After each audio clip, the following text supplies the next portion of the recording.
ছবিতে যে স্কুলের ছবি দেখছেন সেই স্কুলই এবারের মাধ্যমিক পরীক্ষায় মালদার বিভিন্ন নামি দামি স্কুলকে টেক্কা দিয়েছে। হ্যাঁ, এবারের মাধ্যমিক পরীক্ষায় মালদা থেকে যে 4 জন পরীক্ষার্থী মেধা তালিকায় জায়গা করে নিয়েছেন, সেই 4 জন পরীক্ষার্থী কালিয়াচকের মজমপুর হাই স্কুল থেকে পরীক্ষা দিয়েছিল।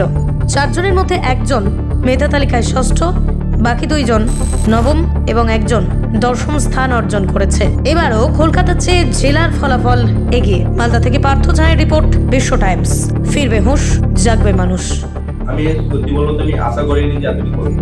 আমি ভেবেছি 95 বা 6 এরকম যাবে, তার বেশি কিন্তু আশা করিনি। কিন্তু যখন দেখলাম যে বোর্ডে র্যাঙ্ক করলাম তখন খুবই আনন্দ হয়েছে। আর আমার favourite subject biology, life science, ওখানে আমি বেশি গুরুত্ব দেই আর ওটা পড়তেও ভালো লাগে বেশি।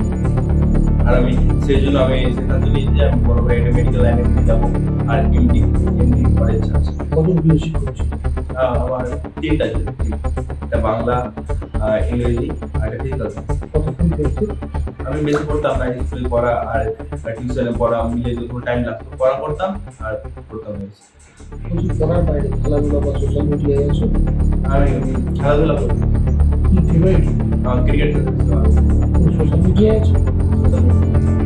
বলছি, বাবা তো বাইরে থাকে, হ্যাঁ, মাই মানুষ করছে, হ্যাঁ, তোমার দিদি একটা ডাক্তারি করছে, এই একটা টাকা সাহায্য পেয়েছো এই রেজাল্টের পিছনে, তাকে দেবে?